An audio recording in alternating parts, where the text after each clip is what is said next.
Check out the best part of this video in the comments section. I think we're going live now. Inshallah. Okay, Bismillahirrahmanirrahim. We're going to try and keep it in English, please. Let's just talk to early evening in Western Europe and America. So if you could be kind enough to change your names into your country names, it'd be easier for me to pick out who I'm supposed to talk to. Let's just start with the lady and then we go to them.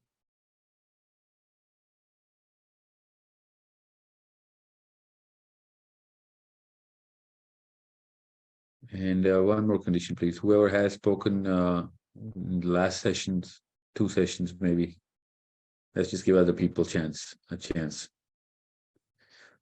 Okay, Bill. Let's go to India first, because that's the only person who's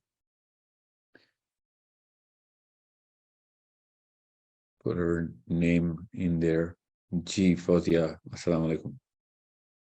Assalamu alaikum, sir. Try and keep it in English, please. Sir मेरा question ये है कि हम जैसे IMS में बात करते हैं कि हम साइंस के बारे में मतलब रिसर्च करेंगे और ये सब करेंगे, तो हमारे पास वो फाइन लाइन कैसे बनेगा कि हम उसमें डिफरेंशिएट कर सकें कि कहीं वो हमारा रैशनल और लॉजिक को गलत तरीके पे ना चला जाए, जैसे मुतज़िला का फितना था, तो हम कैसे डिफरेंशिएट करेंगे?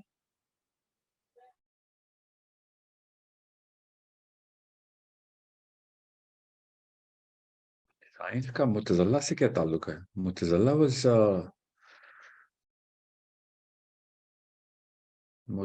was not science driven, or nor are we science driven, by the way. That's the only commonality between us and Mu'tazila. We are trying to find interpret the actual written signs in the Quran, where Allah Azza wa Jal has called it a sign, okay? And He has given us literal verses to ponder upon. And we're not talking about any philosophy which is around the Quran. Mu'tazila was trying to write down philosophy around the very doctrine of Islam, okay? And we're not doing anything like this. We are actually trying to progress the mindset of the current day Muslim who has a belief set, who has a very crisp belief and the aqidah that, classical Islam actually has to offer. We're not changing any belief system or any concept around a belief system. We already have a very standard set of belief system. We are not tapping into our belief systems. We are actually trying to explore and guide the current science. So that's what we're trying to do. We're not trying to change any belief system that people have, Muslims have. Okay, I hope it's clear. I hope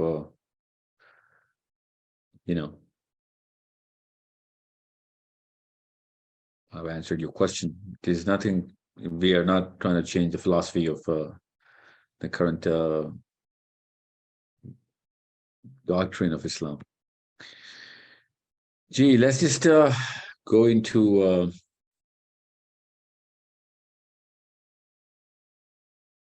hold on. I'm only going to pick out people who have put their names, country names in their handles. So USA, Huma. Assalamu alaikum warahmatullah. Am I clear and loud enough? Yes, ma'am. I'm your EI student, Edwell. I thought not to speak here, by the way, first, because I overspeak there. But I do have a very relevant questions because I teach teenagers at local masjid at Sunday school. So I want to know your opinion about LGBTQ, SIA, whatever it is, and pronouns. So how would you teach a youngster here in West about LGBT? What should they do at their schools? What should their approach be? It's called biology. Teach them biology. and teach them classical biology, and they are being taught biology. Teach them what biology is, how it manifests itself in human beings, and not just human beings, all, phylum Animalia, and then they'll figure it out. Don't worry. Teach them biology from ground up, and they'll figure out how these people are trying to twist and actually refute the very basic concepts of biology. So that would be your only argument in America or wherever. LGBT or gender pronouns, or enforcing certain terminologies which is against biology is just senseless. Okay. Yeah. That's what. So, yeah, got it. And how And about also if there's teach them political science later on. Okay. Yeah, I Then do. they'll figure out. That's where I want to go and take you, please, because right now Muslims are not actively involved. I mean, they are, but youngsters are gonna be more because they are born here. So what would they be doing at school if their school is pro-LGBT? Should they be They'll reaching be their arguing. principal? No, they should be reaching everybody. If they're old enough, they should be holding their own clusters and making arguments, holding debates, logical debates. That's what they're supposed to do. That's what every human being is supposed to do. Okay, Yeah. this is And last thing, absolutely. please, like pronouns. If we have to apply for a job here, you know it very well. Like we have to provide pronouns. So what to do regarding that? Well, till you change the general opinion, you keep debating it until you change the general opinion, the public opinion, and try and make some inroads, and keep filing petitions around this and argue in and outside, courtrooms and university campuses. You got to do what you got to do. This is not something which is our kids can practically, bisect or go around. But they have to be clear, logical, and loud enough. That's what my advice to all kids is. Got it. So would you prefer giving pronouns if you are applying yourself somewhere abroad, or you just opt out to give Nobody pronouns prefers it. personally? No. For whom? For whom?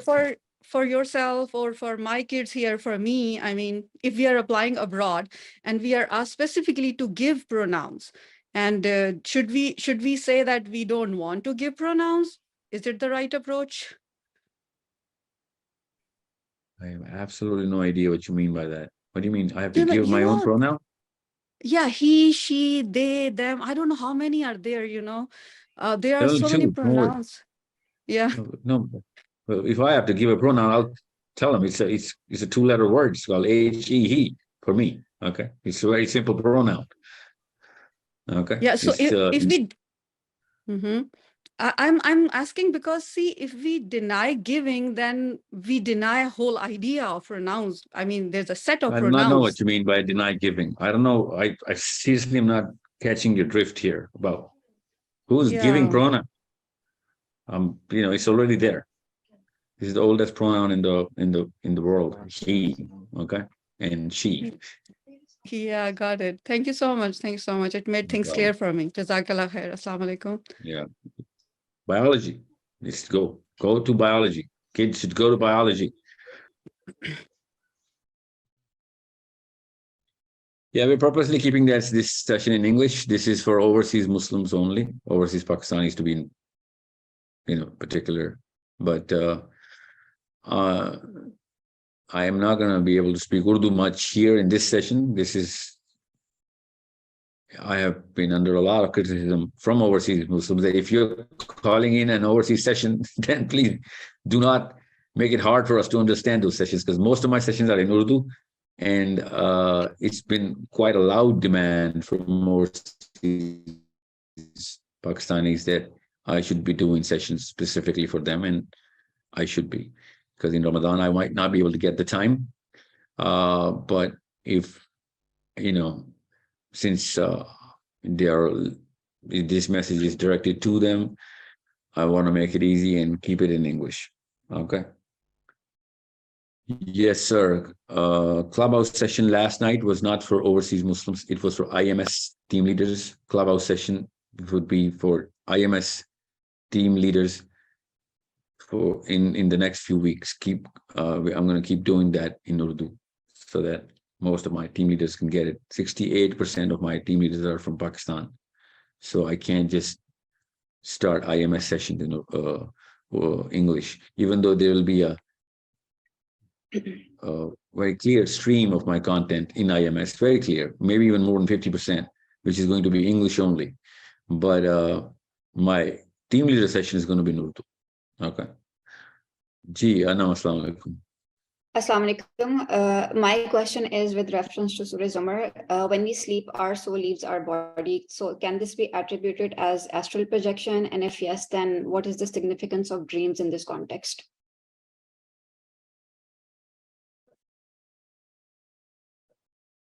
Yeah, I'm going to tell you the way I look at it. Allah will use the word death in there in Surah Zumar. You need to understand. Okay. Now, that can be attributed to, transcending two dimensions. Can be. But astral projection or not, traveling through dimensions, it is actually keeping you in the same dimension, even though you can get a view. Like, a lot of, well, I don't know what kind of detail I should give you. I don't want to put weird ideas in kids' heads, especially who are already in DMTs and psychedelic drugs and all that and whatnot. So I think, and I'm going to be very quick, so if people don't understand it, it's not going to be much of a loss. I think astral projection, which I do believe at a lot of levels, are through sound, not through anything else. So I'm not going to go in details with that right now. I think, and I believe, sound is the source of travel through these sort of realms. Okay, let's not go into detail right now. I know. Okay, I hope and there is absolutely no sound in sleep. As soon as you're going to get through sound, you're going to break the sleep. Okay, that's how we break people's sleep. We make a sound, right? Mm-hmm. So they don't really go hand in hand, if you know what I'm saying. Okay. Yeah, I hope you got the message. I hope you know. I got the gist of it. Thank you. Plus, as to, but not just okay. Let me just give you a little more detail. In sleep, there's a part of our body, our being, which is the soul, that actually transcends and soars through wherever it soars through. In astral projection, it's not soul. It's not just the soul. Okay. Mm-hmm. And I mean, I can keep quoting a lot of things from the Quran and these and a lot of other literature, but your question is specific, so I'm going to keep it specific. Otherwise, this whole session is going to tangent out of the core, and because it's a very interesting topic, and a lot of people want to talk about this a lot. So I'm not going to go in detail. Okay. However, food for thought, tasawwuf is a realm through which you can understand a lot of things like this in a matter of and under the umbrella of science. Okay. And IMS is not going to project this subject matter. Just FYI to everybody. G. Okay. Rehab. That's your name, Rehab? Assalamu alaikum. Okay. Sadia. I need some boys to talk to. Hello. Yes. Hello. Hello. Assalamu alaikum. This is Rahab. Am I audible? Yes, ma'am, you are. Okay, Jahab. Okay. So you. Yeah. Okay. Yeah. Actually, I was driving while I heard you calling my name. I'm so sorry. So I'm from Dallas, Texas. Yes, Gigi. Please go on. So quick question. So basically, like, I'm already a part of ICNA. It's an organization which is huge, subhanAllah. And we have a platform here by the name of Why Islam. And I'm planning to work for them. Basically, that is where we actually talk to the non-Muslims. We give Dawah. And for that, we have to be like really well equipped.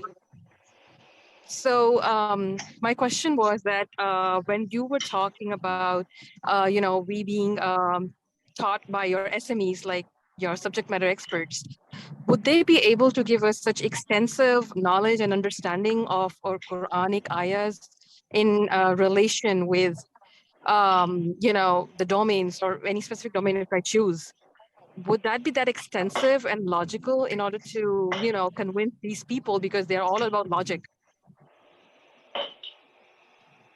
That's the plan. That's the plan. But it's not going to be coming directly from them. We're going to be mixing a lot of categories together before we make the content. So, those SMEs are not going to be, you're not going to be hearing from them. You're going to be hearing from my core team, most probably in the first few months, just me, so that I can actually channel it through the Quran. Their job would be to get their subject matter to the creative team. My job would be to get that subject matter translated through the lens of the Quran. Okay. Absolutely. You see where I'm coming from? This is exactly what makes you, this is exactly what makes you different from the others. Because I'm already enrolled in the program, which helps, already in Fahmul Quran programs, already doing a seed and everything. But my interest was when I heard you, that was different. Because when you talk about logic, when you talk about connecting Quranic ayahs with geology, science, it's huge, it's different, it's logical. Well, I hope you communicate the same. I hope you are communicating in the grammar of your audience. Okay, just because you find it logical, you might not find other people thinking on the same lines. You gotta, make sure you're in sync with the way people are thinking and the way they actually look at things. Just because it's logical for you, you should understand and check your biases as well. Okay, because we're Muslims, we're naturally going to be assuming that, what's in the Quran is logical. That's not how it works with non-Muslims. Okay. True. Yeah. And just because he's a Christian doesn't mean that he thinks Bible is logical. Okay. They have a very good way of looking at the belief system of Bible. They don't really look at it from a logical point of view. They just look at it from a very, emotional point of view. So if you're putting logic in. Yeah. I'm sorry to interrupt you, but the question is basically, Sahil Bhai, the problem is these people, they are not into the religion. They are not into Bible at all. They are just I'm just people saying that's exactly what working. I was. They don't know they don't know anything. They just trust the logic. If they're fine with that. Otherwise, they'll just deny it. They are stubborn. Well, okay. I can say the same about Muslims. Won't you agree? Oh, yeah, definitely. 200%. Okay. So we got to work on Muslims in understanding and reinterpreting their own worldview about Islam, literally, so they can mellow it down a little, just be a little open and be soft. Muslims are pretty rigid, and what the word would be,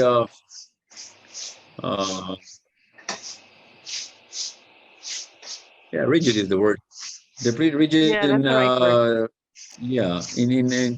trying to understand how other people, how to actually accept that there's a difference between two different people in two different religions, and they're actually exerting and asserting a lot of things which is not Islam. We gotta bring them in to the heart and then do the mind surgery. Okay, make sure you don't miss out the heart when you're putting in logic on the table. Okay. Absolutely. Yeah. Make sure you understand Christians are a very soft community, okay? And that's their strength. And that's a strength that you might want to channel and harness it in bringing them into, a healthy and a very well-formed debate. And that's something which I would do, and I have done. And the more Christian they are, the softer they will be. Okay, you need to understand that. Okay. Yeah, absolutely, Yeah. absolutely. They'll be closer to the religion. Their hearts are pure, comparatively. No, that's not the right word. See, purity I is mean, something else, pure which for of course them. they're softer. They're soft people. They're softer. Yeah, They're emotionally, they're emotionally intact. Okay. they're more channel. I mean, Well, I missed out on what you're saying, but you get the message, right? yeah, absolutely. Yeah, and subhanallah, it's the right time because I wanted to follow something like that. Anything which would help me understand and then further give the, make people understand and realize that this is the right religion and this is what we are meant to do actually. Yeah, since you already are carrying this mission, I suggest you become a bigger part of IMS and try and practice communicating the concepts which are new even to Muslims, which we're trying to present. Okay. That would be great, and I would love to do that. Subhanallah. Thank you so much. Jazakumullah khair. Inshallah. Thank you. Thank you. Assalamu alaikum. Welcome, salam. Wakas, Vancouver. Wakas. I just assume I just pray. I'm praying you from Vancouver. Go on. I didn't write it. You, Wakas. Assalamu alaikum. Sahil bhai, you've talked a lot about talking to people in the grammar that they understand. How would one effectively figure out the grammar the other person wants to be How would I know what communicated in? Yeah, that's the best question of the day, isn't it? Let me just reiterate how to look at grammar. Grammar is looked into through the lingo, fear and fascination. Okay, understand the lingo, the actual orchestra of how they incorporate the expression of whenever they're showing fear or showing fascination. And fascination, you can actually check through the way they actually, making that certain element of the pop culture viral in their own realms. You'll find out, this is what's going on with them. And you actually look at and surgically study, which is not a rocket science. You can actually see, what's going on with these people and what kind of content is being or is currently viral, and they actually relate to it. That's your window in. That's 50%, like a little less than 50% of your grammar right there. And then let me give you an example. When I look at the statistics of social media of most of the content that's flying around there, which I do very keenly, that's part of our command and control center. So we look into concepts which are more viral. So if in Pakistan, you look into that element and you see that the kind of content that goes viral in Pakistan or Uzbekistan is of a certain nature. And if you look at any viral content in North America, you'll find out that, that's a totally different ballgame they're playing. Their brains are in a totally different place. Okay.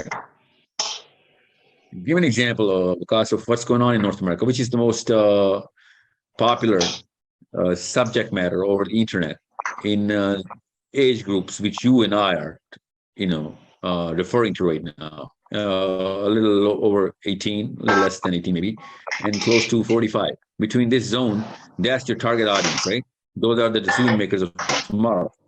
So you need to see, and those are the people who are most in number. So statistics are backing you up here. So if you're not analyzing this, then you've lost the game before even you came into the park. You see where I'm coming from? Vikas, you with me here?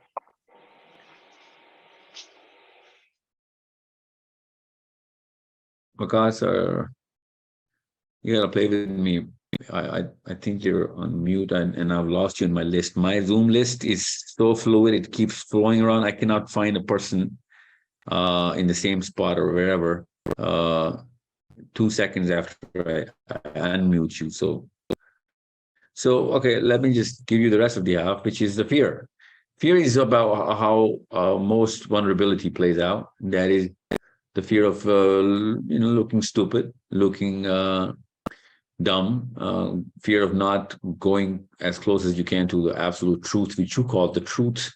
That's why you keep using this word, and everybody does keeps using this word logic, which means he's representing the truth. Nobody wants to look dumb when they when they're in a debate or when they actually argue, and that's your primal fear, which is what you're going to address, because you're going to use these terminologies very clearly, and you need to understand how to convince anyone, as long as you're talking about how you're representing the truth and you're trying to hit the same target all the time.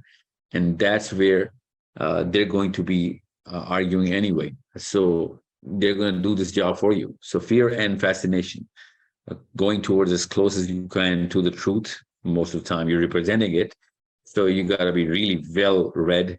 You have to be, practicing your arguments really well, and do a lot of homework because you don't want to be surprised or ambushed by a very shallow argument, which seemingly is going to be new to you, and you have not really understood the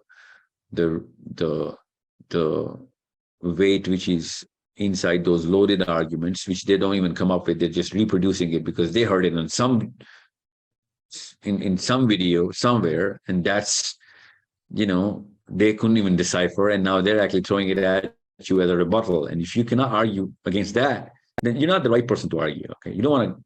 If you're getting surprised too many times from their arguments or whatever they're arguing, then you're the wrong person in that room.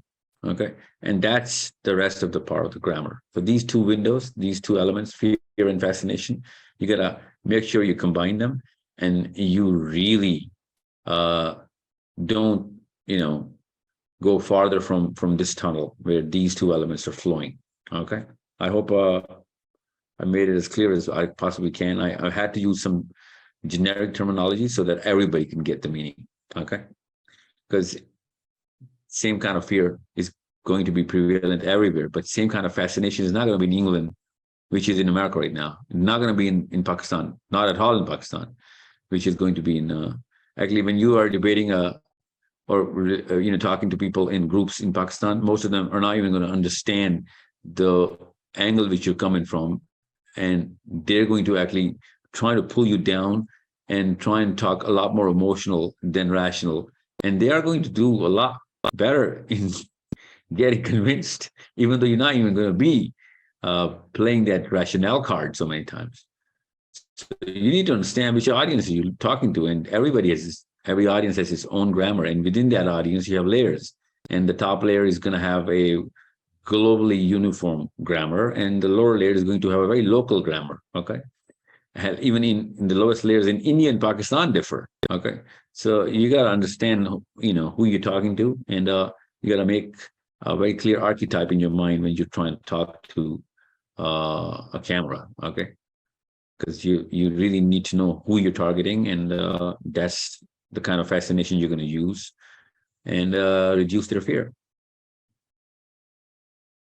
Okay, it's a good question. It's an amazing question, actually. Okay, this is something that you have to orchestrate your whole literature, your own argumentation, and your case. Let me just go to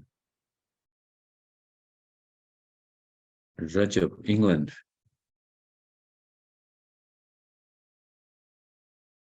Assalamu alaikum wa rahmatullah. Sir, am I audible? Yes, sir. You are. Yes. My question was regarding confusions you get on information based on when searching about what's happening around the world. Each media outlet presents their case biasly. So how do you judge between those biased views to get to the correct information? Well, you can't. I mean, there's no way to decipher, or whatever they're trying to edit out. However, you can look at the contemporary critical analysis of the same events and same sort of, same points of view, and see, what is the other side saying.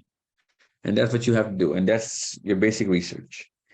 However, still, I won't trust the media just because, I got a lot of people who are telling me something which is different about the same event, right?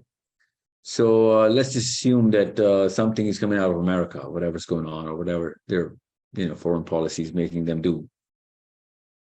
There's no way to actually look at that kind of critical analysis of this sort of an event, because not much can be said, which is going, even if it is being said somewhere, you're not going to have access to it because it's not going to come on the media anyway.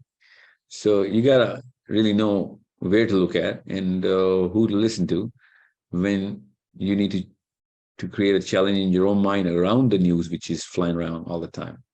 So I would rather read more than, look at videos and try and see, a lot more, I read a lot more content about the same situation so that I can get a better perspective. And that's all I can do right now. And this is the time where you really can't decipher a lot of things. And it takes a lot more years now to generate that wisdom of, the hindsight, which was not the case before, but we do get that. So once you have that sort of wisdom, you can do the math. Let me give you an example here. In Pakistan media channels, whenever there's a single news being played all over the channels, my mind naturally goes into a question, which is a pattern coming from the pattern of this media, that something which is going on, which is at a government level, at a national level, which has to be kept secret, and I need to do the kind of math as to what could be going on right now, on my own, without even, because there's no way to find out. Because when the whole media channel, all of them are showing the same thing, that means they're all not showing something which is bigger and it is going on at a very grand level. That's why they're not showing. All of them are told to show something else. Now you need to know when are you witnessing this sort of an event, and then you'll have to do the math as to what could be going on, and after a bit of research, you'll find out. And it has happened so many times now that whenever I see such uniformity of, communication from these media channels, I get a lot more worried, because something which is way more gruesome, way more, way bigger in magnitude is going on, which is something we can never know till, it comes out in a few years. So that's the problem. That is a big problem. And I'm not going to give you more examples. I mean, I hope you get the point here. There's so many examples that come to my mind, especially being in Pakistan. Okay, but America does the same thing. I mean, media does the same thing.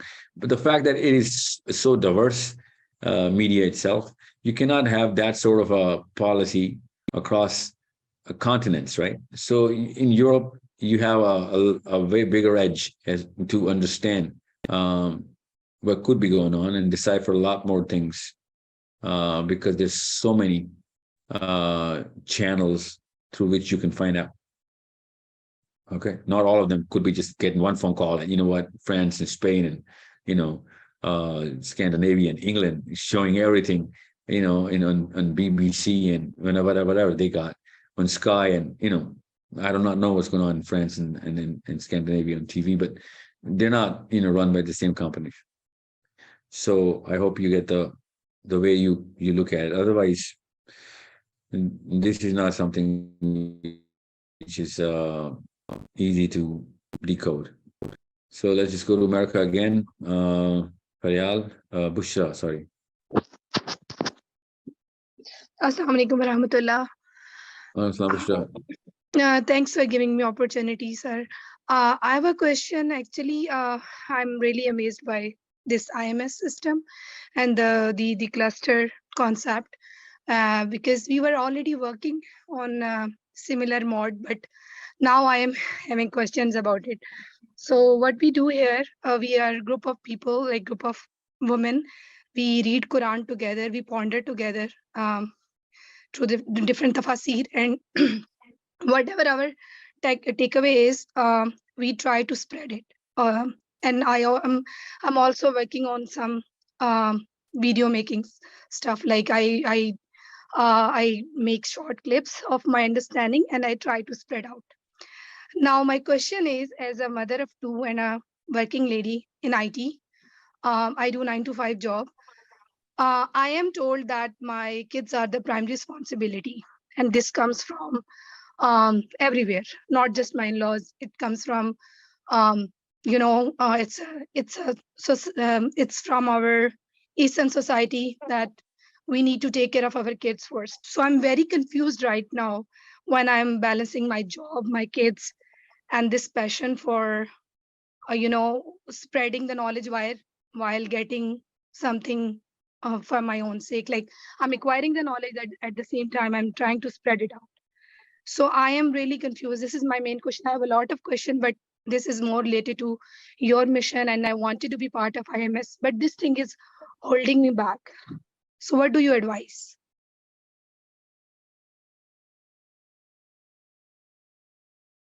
Just give me the last part of your question. What is holding you back?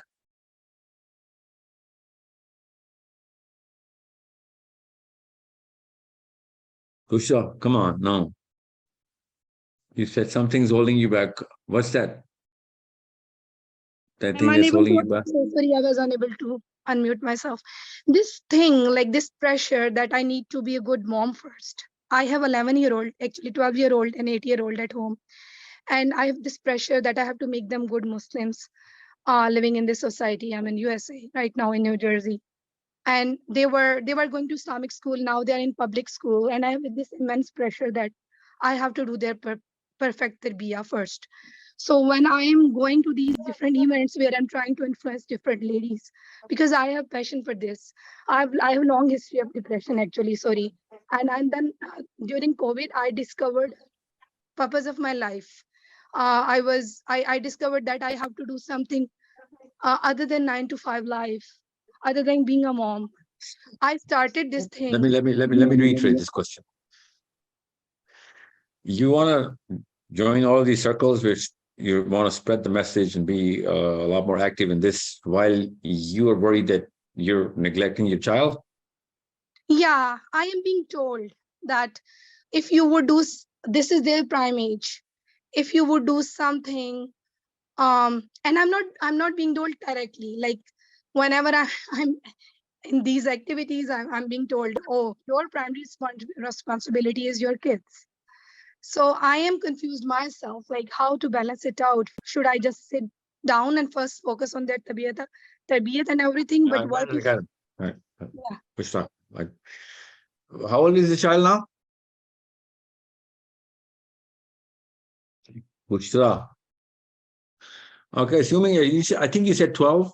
So take the child with you and get him involved or her involved now. He's 12. He's as big as they're going to get now. Okay. Make sure you understand. Your 12-year-old children should be accompanying you in your own, life missions. They should know what their mother or father is all about. Okay. Make sure you really keep them with you and teach them before you teach anybody else. If you cannot teach your own child, then why are you teaching anybody else? Okay. So it's and that is your prime responsibility, your child.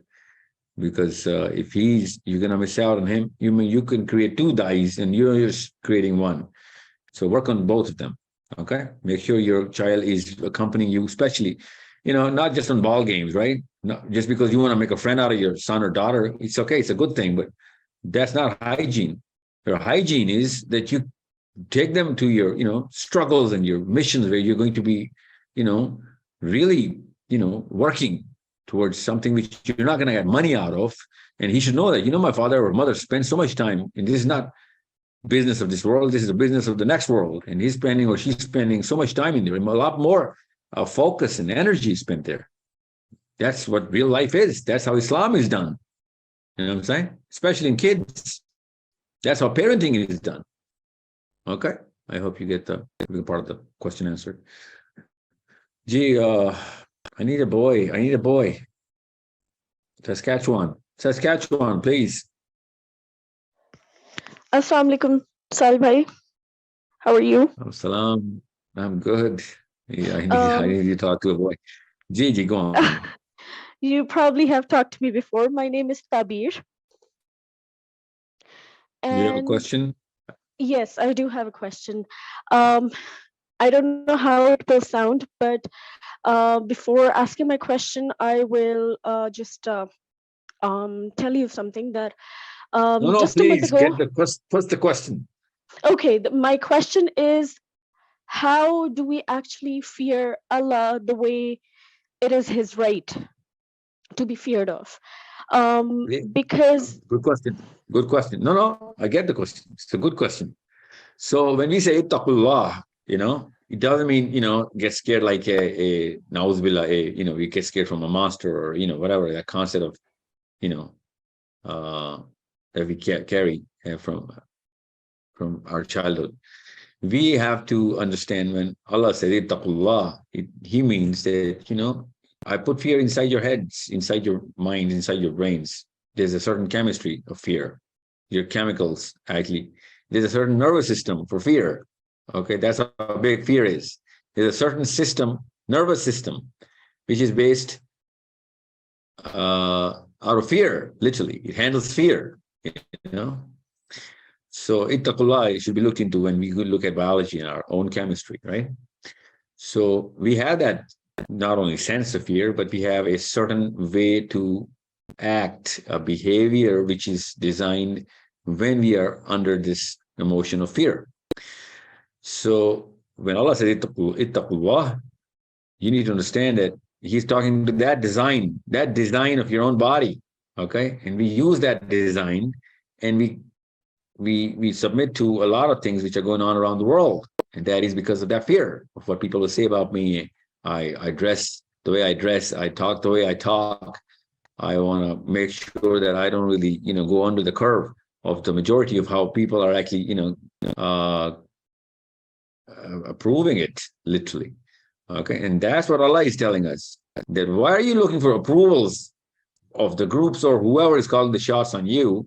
I am the only being that's actually calling the shots on you and everyone else and everything else in the whole universe. And you're not even thinking about what I'm going to say or what I would think. You're not reading from the book. Even if you are, you don't really care. And you might as well just, go on and just be afraid and do or try and please people. And in trying to submit to whatever they would want you to do. So that's a smaller demand. Just because they're right in front of you, that inflates the obvious weight of the demand. So you just submit to that demand. You need to understand what ittaqullah actually means for an adult, a functioning, thinking adult. We all know what that fear is. That's the fear of, how am I going to, a fear of losing that place in that we yearn for every single day when as soon as we wake up till we go to sleep, even the way we sleep, even till that point comes in every night. I don't want to sleep. And in the way I'm going to put myself to sleep should be also according to the norms that people have set. I mean, that's how deep this whole psychology of fear is. So keep digging it down, and you'll find out that, at every node of every branch and every leaf of this tree, till the roots, we are not putting Allah in any element of the whole hierarchy of fear. Okay, there's a hierarchy of fear. So that's what ittaqullah means. That's basic chemistry. Okay, so I'm relating it and calling it chemistry because we can see that system. It's our design. That's our chemical design. Okay? To carry the fear at all times. I need a boy.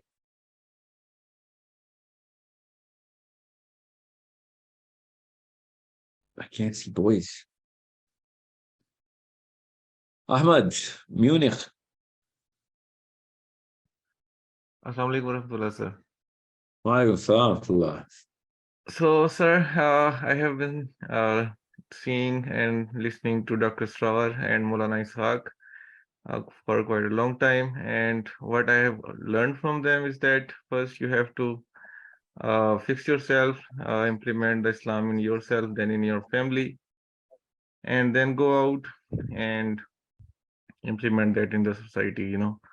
That's how I understood. And now the question comes to that, if we are living abroad, then how we are going to achieve the third part if we ourselves implement Islam for ourselves and then family, and how we're going to implement the third part. Which is implementing implement Islam in the society. Yeah, you start by I'll give you a model. There's a working model for this. Dr. Sar or anyone who's going to talk about implementing the system. I think Maulana Ishaq was a superior solution than Dr. Sar's. Maulana Ishaq gave a very practical solution for it, which is a very common sense solution. We in Pakistan did it 75 years ago, right? So how do we do that? We actually implement it like the Jews have implemented it. Simple. It's a working model. You know, Jews in Germany, Jews in England, Jews in France, Jews in America. They're not implementing Judaic system implementation in America. Where are they implementing? Sorry to cut you. They got their land and then they implemented their system. Yeah, you know, we have land. Implemented We have way that bigger land. We have lands and acres more than they have. They have a spick of a land compared to what we have. You know what I'm saying? The whole country can fit 20 times in the countries 200 times the kind of countries we actually have. You know, we need to actually see. I need the overseas Muslims to call in the logic of Islam to the world of Islam right now. You guys are way over the curve. Local Pakistanis and Indians, they look up to overseas Muslims because of so many visible and invisible reasons. And rightly so. You guys are far more competent, far more eloquent, well, 1,000,000 times more eloquent. You guys are swift. You guys think fast. You guys understand better. You guys have deeper demands from the very word logic. You have deeper demands. This word logic is an actual taboo in Pakistan and India. You know what I'm saying? You need to understand that. And that's why I'm thinking next Muslim leadership is coming from overseas. I'm sorry, but that's the probability that anyone would be a fool to deny that. And I hope it comes from overseas Muslims, I swear to God. Because if it comes from within, I know the kind of acumen and intellect which is harboring inside the streets of Pakistan. Are you kidding me with this one? This is going to be a big problem if the current understanding that the central definition of Islam that we are carrying, if that comes into play, then people who actually, I would die for the system of implementation of Islam. And I would be afraid, you know what, this is going to ruin the very fabric of the next 500 years. People are not going to come to Islam because of, you know, whatever, the way they actually look at it. And it's not just my opinion. Very strict classical Muslims with sane enough minds have already written about this, not just in distant past, as far as 2 years ago. I was just reading this book from Hamid Kamaluddin, amazing book, or a booklet, or whoever reinterpreted his journals. I mean, and I was thinking, okay, wait, you know, there is genuine criticism about the way Muslims inside Pakistan, India, and wherever Muslim world, they're looking at the way or the psychological construct of Islam inside the minds of the current day Muslim living in the Muslim world. And of course, that's panning out in overseas Muslims as well, because that's where we're all from, right? I mean, we're from here. So, but since you guys are traveled, you guys have bigger and better perspectives, your aperture is bigger, you bring in more light to understand the same things differently. That's why you have higher acumen. It's not like, that, people here are not smart enough.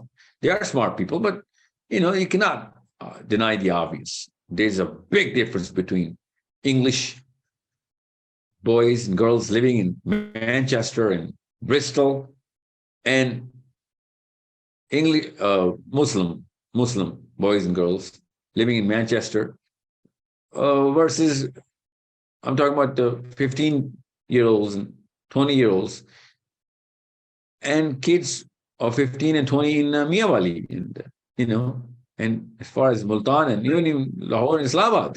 I'm sorry, there's a big difference. The way they look at things. I got the point that while living in abroad, then we can, make a bigger impact to the people who are inside our own zones. I need you to see the Jewish model is so workable. I'm not saying it's the best model. It's so workable. First what the Jewish. Sorry to cut you. So the first comment when we will do that, we will get that you are living abroad, and it is easier that you can say that.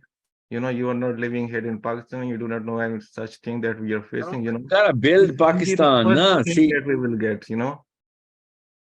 Then So we are not making an example for them. While living among them and doing the such thing, and giving them the right path.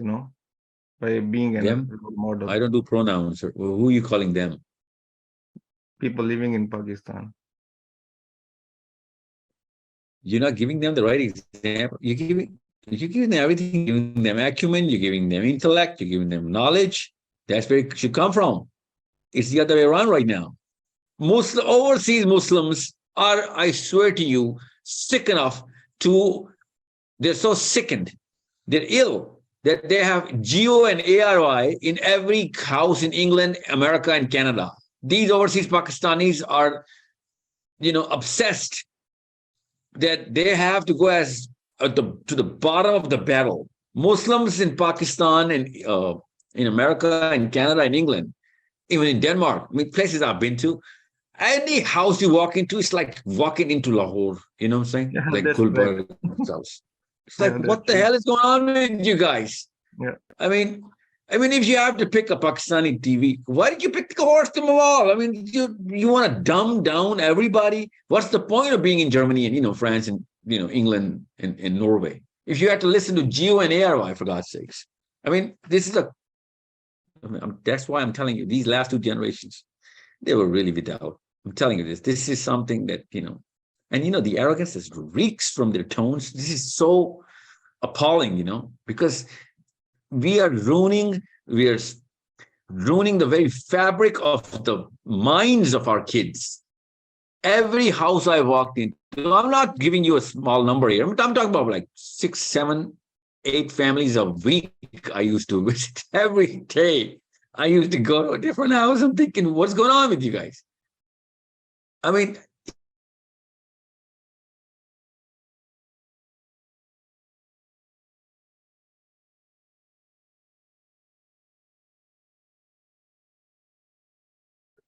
Pakistani TV channel in my house. So it was a shocking thing that, as soon as this cable, this satellite television thing came in, Pakistanis just tuned right in.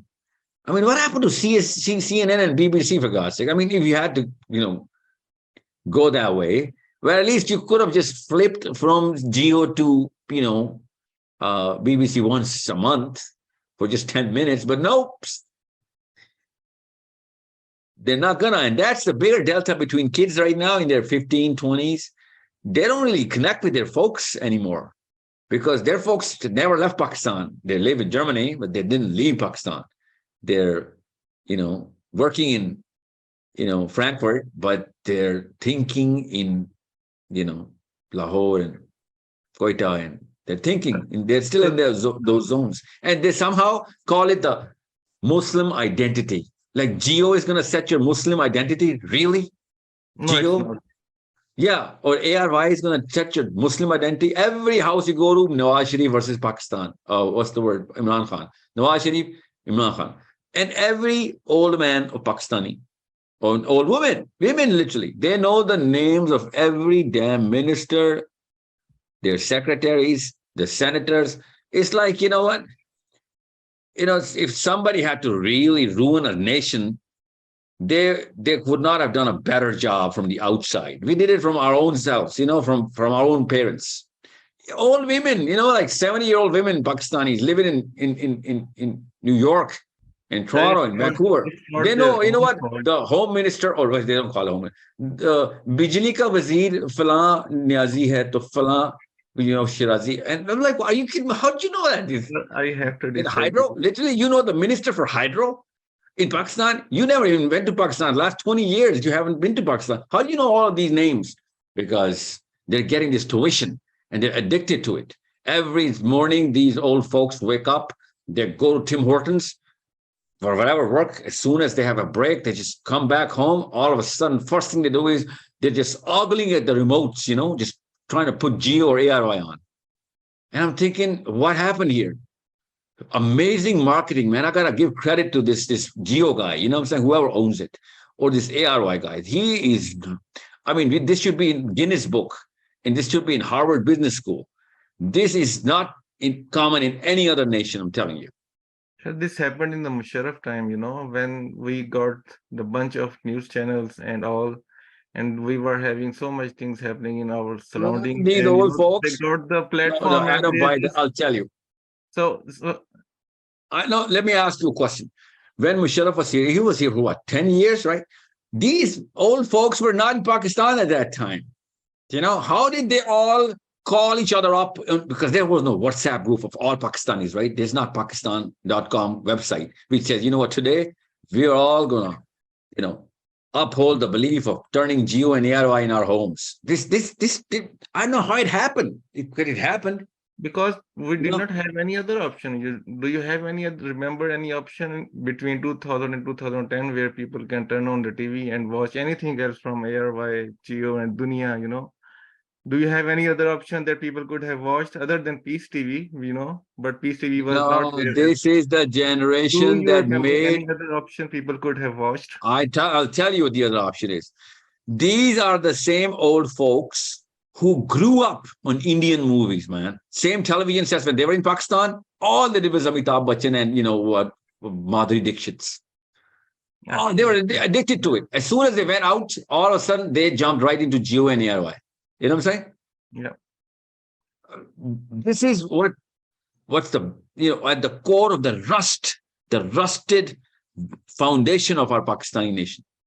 That this last two generations, they really did it for us. You know what I'm saying? They made sure that, you know what, and you know what, for the sake of spirituality, they're going to those other channels, you know, in the early morning, you know, times, they just put it on this QTV and all of that stuff, just so that they can convince themselves that, you know what, it's the beginning of the morning. So, and they keep on flipping on the, you know, those new channels during the break in QTV programming. So this is you know what, I'll tell you where I'm hurting. I'll tell you where I'm hurting. You are who you are. You cannot change the way you behave because it comes from within, right? From within, inside you. And if somebody claims that, you know what, I am spiritually a Muslim and it's within me, and I'm going to die a Muslim and I'm going to uphold the values of Islam, but I don't know nothing about it. You know, if you ask names of any 7 Sahaba, these old folks won't be able to do the math on that one. You know what I'm saying? And they keep on giving pep talks and lectures and even quizzing their own kids on Islam. And those kids are like, you know what, you're the one to talk. You know what, you guys literally would fail on basics of the same quiz you keep giving me, because I've never seen you actually reading or trying to understand or holding an Islamic debate for more than 2 minutes before you say, you know what, just because I'm saying it, just shut up and do whatever I'm telling you to. That's their go-to statement to their kids. In the 80s, in the 90s, I've been there, so I know. So I'm just saying, kids know And they don't know because it's on their smart screens, because their smart screens are always filled with GeoRY. Kids know because of their cell phones. They're looking at Islamic content on their cell phones because their big screens are filled up by daddy's geo time and, mommy's ARY time. And that's the problem. Yeah, I agree with you on that. Yeah. So if kids are actually, going to Islamic content through YouTube, that's quite a big leap, That's quite a leap. These kids really had to construct a zone of Islam in their own bedrooms, in their own cell phones, because the living rooms, was prime time Pakistan television. So it's So coming back to the question, the third part was that how we are going to implement Islam in our society. Yeah. The way Jews are doing it in Israel. So that's how. So that's for that I feel responsibility to go back to Pakistan, and that's what I understood from Dr. Astral, that first to implement that in yourself, then in your family, then in your society, and then you can present a complete society to all the non-Muslim world. Like, come and see that this is. I'll tell you something. Okay, Ahmed, I'll tell you. If overseas Muslims decide that we're going to construct an Islamic system in Pakistan, it would be constructed 10 years, even 20 years ahead of time, compared to when local Pakistanis are going to actually try and create a revolution. Okay? Yeah. I'm telling you, that's the revolution I want. Your knowledge set should come back home, not you guys. Your finances should come back home. Your resource, not you guys. That's how Jews are doing it, and they're doing an amazing job, even though Israel actually, in their own book, is actually propagating to all Jews that the Messiah will never, ever come until all Jews come back to Israel. That's their actual doctrine. I'm quoting word to word Ezekiel. Okay? I'm quoting every rabbi. Every rabbi knows that. They're all making this whole movement to ensure that most or all Jews should come back to Israel. And Jews are never going to come back to Israel because, they're well placed inside. They come and visit. They're never going to live in. That's what Israel is trying to do. They're trying to settle, make settlements, make Israel, Tel Aviv look attractive enough at that same level where Jews in New York would not feel outside New York if they land in Israel. Okay, if anything, they should feel better.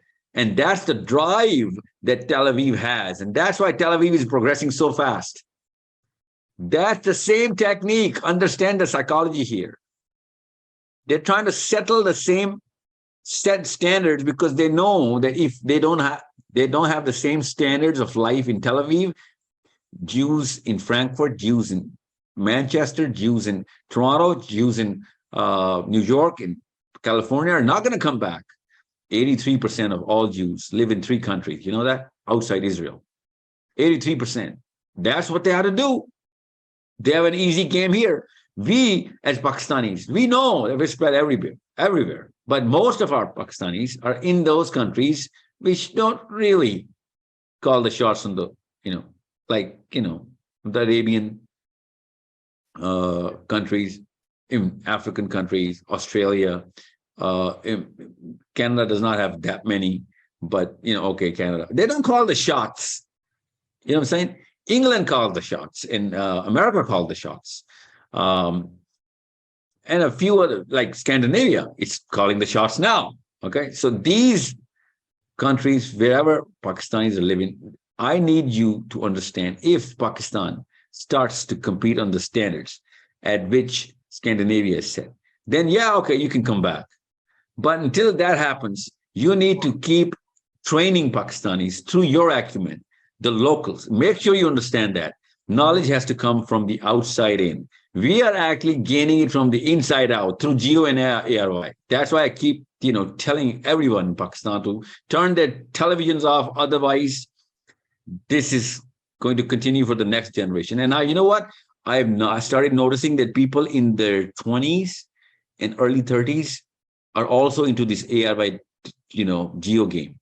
They're looking into those horrible, low-class humor that flows through these channels. Even their sitcoms are at a level where if you have to destroy a child's sense of humor and pull down the class of the way a mind can think, that's when you have to, keep him tuned into this sort of programming, in all of these channels, you know what I'm saying? TV channels. So a kid is going to do what his daddy's going to do, right? A girl is going to do what her mommy's been doing all her life. That's psychology 101. So understand how big of a problem we are creating. We have to rebel against this very psychology of our parents, especially in North America and Western Europe. Okay, these are the places that matter, and in Scandinavia. These are the places that matter. People in Korea, people in Saudi Arabia, in Dubai, that's the bottom of the barrel. The kind of people who go to Dubai from Pakistan, never going to call the shots in Pakistan anyway. Most of them are survivors, Most of them are, practically there so that they can actually, because they're dying here, literally, out of, there's a certain socioeconomic class that actually moves in certain countries. So if you can, draw the curve, you can see the landscape of the Pakistanis and even Indians. When they are actually choosing a country to migrate to, you can see that big difference between the kind of people who want to achieve in certain realms of knowledge and, even at a social level. You can see the difference in the way these people have defined their worldview. So most of these people who want to go to Dubai and UAE wouldn't even choose to go to America. You know what I'm saying? They would be afraid to go to America. You need to understand that. There's a hard choice between choosing between countries inside Scandinavia by Pakistani students, There's a very hard line between choosing going to Denmark or Finland or Norway or nobody goes to Iceland, right? Still Scandinavia. Nobody wants to go to Iceland, of course, unless, of course, he's at a certain socioeconomic class. Nobody would want to just say, you know what, that's my first choice. And, so on and so forth for so many other countries. And that's exactly how you should look at the psychology of the people who are inside America or England and France and Germany. They are the places which are going to call the shots because of the kind of cultural psychology that they have. And I need you guys to adopt that psychology. I need you guys to understand the power that you might have or strength that you might gain and the development that they're going to give you regardless of who you are. And I need you to channel it back home, not just the foreign exchange, but the transfer of technology, that psychology. I'm talking about the intellect here. Transfer that technology back home along with the money, literally with the money. That's what the Jewish model is. And we need that. Okay. So, and when I came to Pakistan, I realized that, what, I would have served this nation better with the dollars I was sending back home. And then I was like, what, that's not going to cut it. That's just not going to cut it, because most of the people who are inside the religious realm are at a SEC B, SEC C, and most of them between B and C, or C and D, sorry. So we need to develop a lot more infrastructure in the minds of the people who are pro-religion. That's how religion is constructed. The system is constructed. Because SCCA is anti-Islam, allergic to Islam in Pakistan. We need to argue and debate. They're looking up to you guys in Germany and in England, in America, in Canada, the SCCA of Pakistan. Okay, so you need to understand which battle to pick and how to win those fights. That's a far more practical and a formidable solution. Jews have done that regardless of SECs. Well, I'm pretty sure because there were no Jews before, before Israel. So we have Muslims in Pakistan, and that's what I keep telling Indian Muslims to do as well. I swear to you, my actual ask is from Indian Muslims to do the same. We got to pick a place and build it up. They picked a place from their book. Okay. No, we can't, pick a place from our book because there's no place in our book. Every place on the globe is our place in our book. So we got to pick from wherever we can and try and construct the set of knowledge and then expertise and acumen and then the real sense. That's how, the system is done. That's how system implementation is done. And every Jew is proud to be sending it to Israel. They take pride in this. They own it. They literally own the very fact that, every single dollar I'm going to make, I'm going to send to Tel Aviv. This is what I am here for on this planet. And I'm really, I respect that about Jews. They do what they believe in. We are the Muslims who literally do everything against whatever they say that they believe in. Okay, so most of the Pakistanis would rather take out every single penny out of Pakistan and spend it in Toronto and, on King Street. Literally. That's the dream of most Pakistanis. Exact opposite dream of every Jew. Okay, so I'm talking about how it makes sense, but I am still a little confused, but I got your point 100%. I'm just thinking about the practicality of it, if it is really possible, because we have. That's the only way it's going to be possible, as far as I can think. That's the only way. I'm telling you, I have been through all streets of Pakistan. I'm telling you, it's my country, it's our country. I'm telling you, this is our people. I've been through every street. Okay, every step I take, I lose an ounce of hope.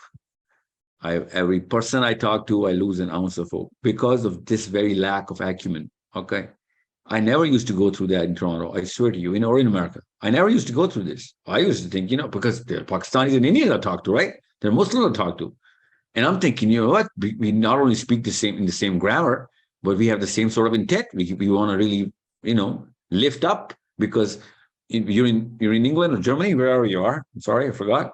Yeah, you're in Germany. Yeah, so you own up to a Muslim identity in Germany because you have to. You know what I'm saying?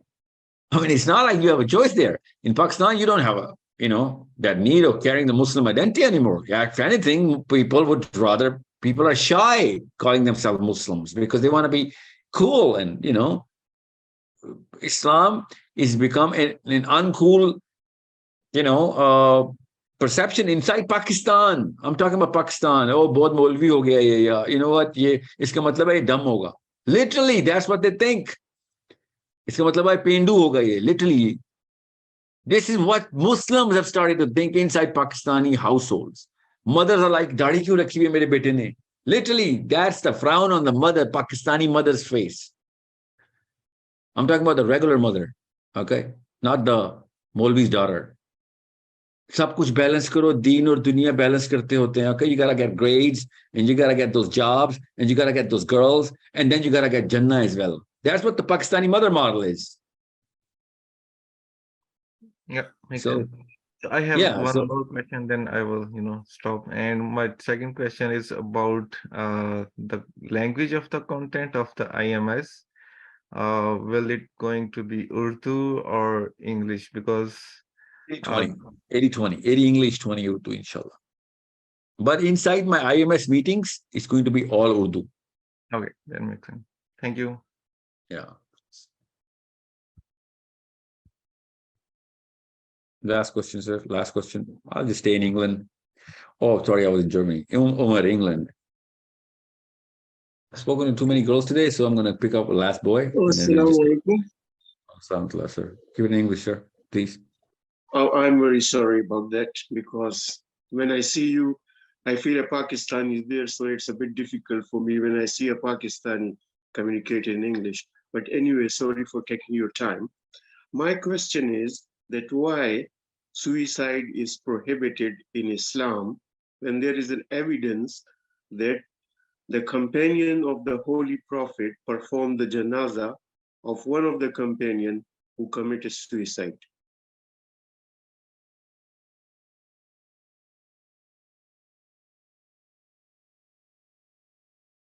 Performing a janazah is, you're actually asking me that if you can perform a janazah of somebody, then however he dies should also be okay? That's what you're asking me? But the janazah should be, janazah is always performed of a Muslim, right? and the scholars, all the scholars say that if you commit a suicide, you are kafir and the janazah should not be performed. If there is evidence. I don't know what kind of scholars are roaming around in the streets of England. No, the Scholarship scholars does are not. not in the streets of England, to be honest. I'm talking about the scholars in all over the Muslim world, especially No, from that's Pakistan and India. They say if suicide. you commit a suicide, you are a kafir. No, Okay, nobody's. leave that thing, leave the scholars. Tell me the logic. If I wanted to kill myself, why I can't? Okay, though that's a Because different I need question. to go Let to me. another dimension. I'll answer both the I will questions. go Don't worry. to another dimension. I will go to I will go to another dimension and I will see Almighty Allah. I will be with Him. I will get rid of all this fuss in this world. So why? I'm not allowed to kill myself, to go to another dimension. Let me answer both of the questions. Let me answer the second question later, first, and the first question later, because that's a simpler answer to give. What's your name, sir? Umar, right? Umar, how old are you? Umar, can you Yes, hear me? I'm with you. Yeah, how old are you, sir? Sir, I'm 48 years old. I think Okay. I'm the only one in your IMS who is 48 years old. Okay. I'm pretty sure there are many. We have about But you said 25,000 people now. Okay. So don't worry. Umar, in Islam, you asked me, why is it prohibited to kill yourself, right? Yes. So in Islam, it is prohibited to kill anybody, including yourself. Okay. Any human being. You cannot kill any human being or any animal. Okay. So that includes yourself. Okay. Now, to answer your first question, suicide is a sin. Okay. Probably one of the gravest sins, not the gravest, but probably one of the gravest sins, but still a sin. Okay. And if you commit a sin, you're a sinful person. In this case, you are sinful because of the way you killed yourself. Okay. Because it's murder, right? It's plain cold murder, and worse than murder because you took your own life. But any murderer in Islam is still a Muslim. Okay. He's going to be punished there, and he should be punished here as well. But in this case, the murderer has killed himself, so he cannot be punished here. But the punishment is still within the folds of Islam, right? So he's going to die a Muslim and should be punished when he's going to be raised up from the dead on the day of judgment and within the grave as well. But just because somebody commits a sin, or zina, or a murder, does not take him outside the folds of Islam. Okay, so you're not gonna call him a kafir just like that. Okay, and even if somebody's using this terminology, understand how or what kind of context this terminology can or cannot be used. And was this kafir word could be used for anyone who denies even saying, I'm not going to pray today. That's also kufr. You are actually refuting a direct commandment of Allah. That's kufr. Okay, so that's why in that context they might be calling him kafir. Okay, so I hope you get the bigger part of both of the questions straight in your mind now. So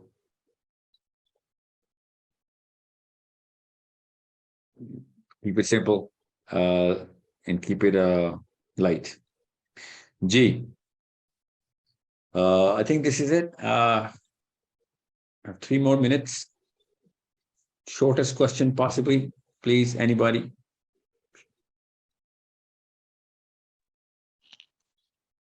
Serotonergic question. Okay, serotonergic question. Shortest question, please. Assalamu alaikum, sir. Assalam. Sir, I saw you in a dream and I emailed that dream on your email address, sahil.adeem@sourcecode.com.pk. Please do not tell the dream in public. Okay. Yes, sir, I'm aware of that. Okay, I'll read it. Allah Ta'ala sahi rakhe. Jate jate dara diya subah subah. Okay. Okay, sir. Sir, my question is, sir, you said in a session that spirituality is as important as Sharia. So what perception do we acquire on Islamic spirituality? And we know the spirituality ignite the fire inside us. But in today's definition of spirituality, like it inhibits activism. So how can I connect spirituality to Nahi Anil Munkar? No, I don't know what you think about spirituality. Why would it inhibit activism? If anything, that's gonna put more serenity in your communication, and people are gonna listen to you more because you'll be acting out those words. That's what spirituality is. You will be connected with your own self, and you will be very collected and composed in your actions, and your words will matter and mean more and carry more substance in comparison to somebody who's not really spiritual. He's just trying to talk to the brain and trying to convince through just merely words.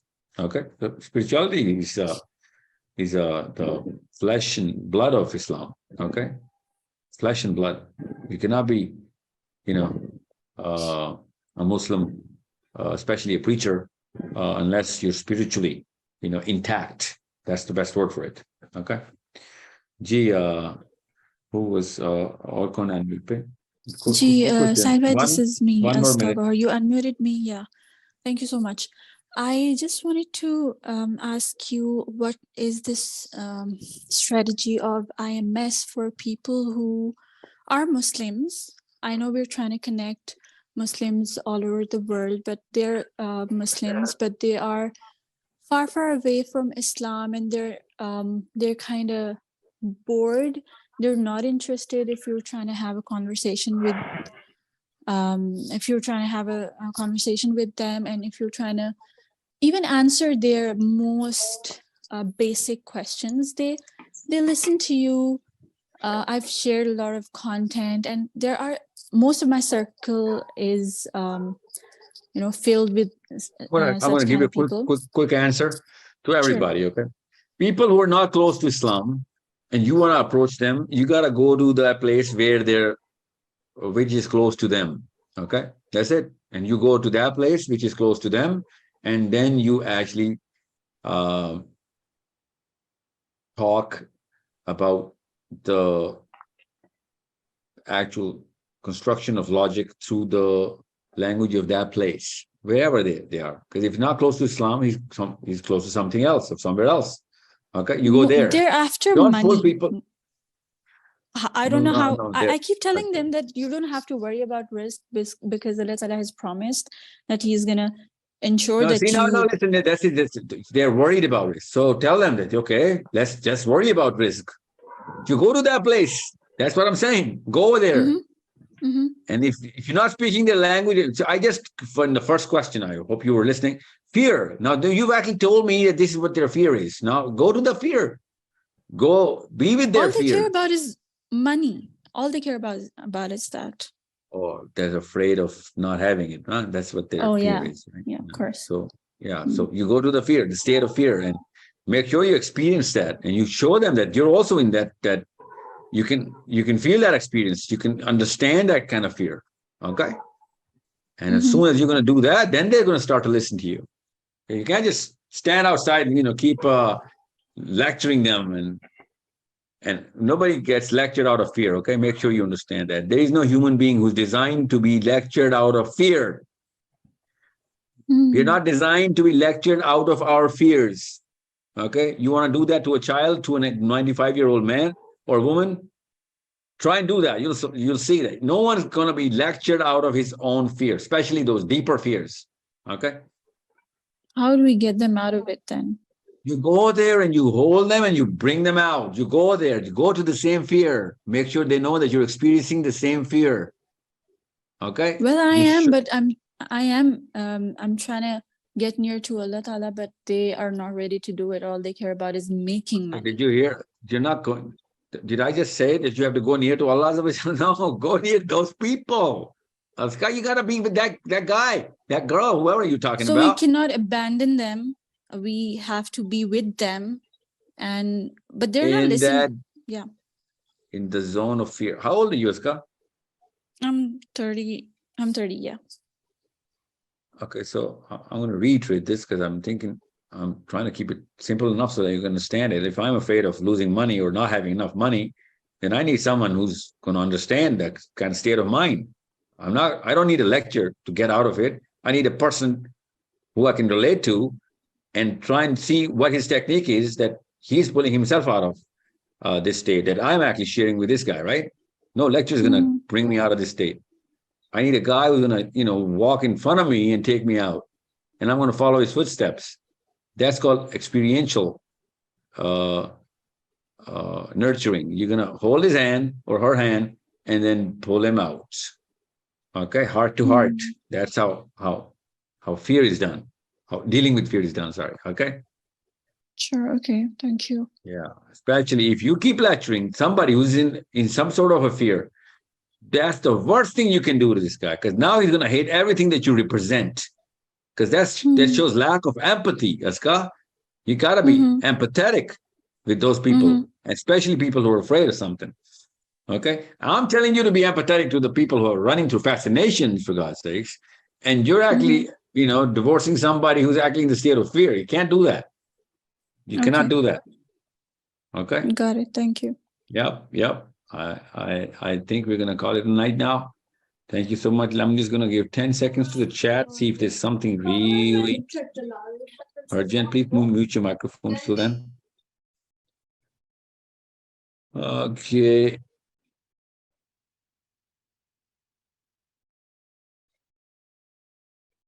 I have a question. Don't know if it's the right time. Okay, I can't.